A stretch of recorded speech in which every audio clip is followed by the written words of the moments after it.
All right, happy Thanksgiving. I want to make an update on my quiet quitting at the tutoring center where I'm working at. Now, one of the frustrations I have with being single is that I have to take all the hours that nobody wants to take. I got to work Thanksgiving Eve, which it has its pluses and minuses. I got to give it to them that the students who come on Thanksgiving Eve are definitely a lot more pleasurable to work with, right? We have a few interesting characters that can be difficult, can be a handful. They don't come Thanksgiving Eve. They come the Monday before an exam when their parents force them to come, right? And so that's good. But at the same time, having to come Thanksgiving Eve cuts into the time that I could be going away. So I had a shift beginning at 2 o'clock today. Now, when I get a short shift, even if it's 2 hours, even if it's 4 hours, when you have a shift beginning at 2, it puts a limit to where you can be and what you can be doing at 12 o'clock, right? If you have to work at 2, you can't be high on caffeine at 12 o'clock. You can't be messed up. You can't be half asleep at 12 o'clock.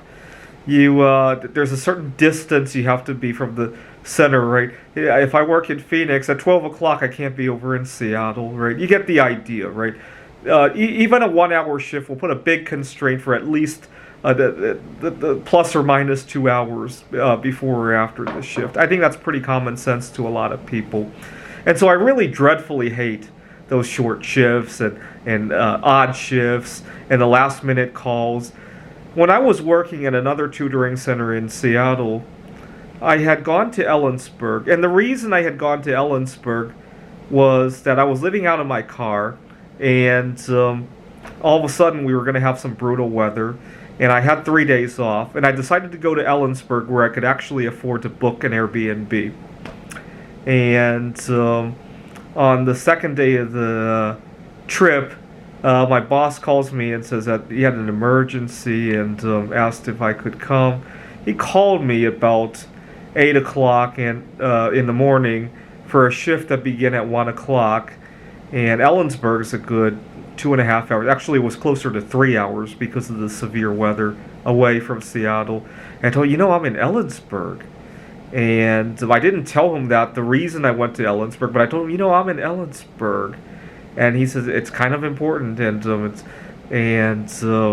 I don't know why I decided to go back. At the time, quiet quitting wasn't in vogue, and I wanted to be strong. And I naively thought that when I do these favors, I'm kind of putting money into kind of putting quarters into a savings account that I could use later. Later on when I need some other favor. It doesn't work that way. I was naive, and I've kind of learned the hard way that you don't save your credits. If anything, you save your credits by asserting yourself and say, I had other plans, right? I should have left Ellensburg out of the equation. I'm just not available. And hopefully next time he'll realize that if he wants to schedule something, he lets me know ahead of time, right? And I think I put Ellensburg in there to kind of give myself credit for coming back, but it didn't work that way. Anyway, today I had a shift beginning at 2. And like I mentioned in the past, it used to pigeonhole me in terms of what I could do at 12. You know what? Today I didn't care. 12 o'clock I decided to take a long distance walk. I didn't care if I got there late. And I went to my favorite trail. And to my surprise, when I got back home at 1:30, and there was enough time to drive there, and that's fine. I just got too anxious about being late, and to the point that I let it constrain way too many hours of my life. Now this weekend, Thanksgiving weekend, I'm going to Mexico, and I'm not going to worry about arriving home in time on Monday to start my shift. If I get home 2 hours late because I underestimated traffic, that's life, and it's better that I don't come back burnt out, and I'm just gonna let it go. And chances are I'm not gonna be late anyway. I just need to let it go and not worry too much about being late. It's kind of like my stargazing. I never have good sleep before a stargazing event because I worry I'm gonna miss it. and that's more important. My work, if I'm late, life happened, right?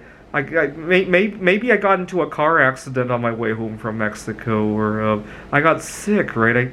I got COVID-19 while I was in Mexico, right? That can happen too, right?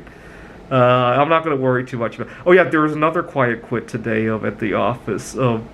My client, I had half an hour in between two clients, and I was eating my meal slowly because I want to. I used to have binge eating problems, and my client decides to show up early, and I manned up today. And I told him we got 10 more minutes. Would you mind him going back to the waiting room? And nothing bad happened. He went back to the waiting room. I finished my meal, and that was that. I can't believe in the past I let that get the better of me. I've had times where I've made a fool of myself because I was upset at my students showing up early, and so I quiet quit. And it's funny how I allowed myself to be late, and I didn't even have to show up late today. That was the funniest thing of the quiet quit. And I'm going to allow myself to be late coming back home from Mexico, and chances are it's not going to happen. And if it does, I think I can talk my way out of that too. It's better than being burnt out and having all sorts of other troubles, that's for sure.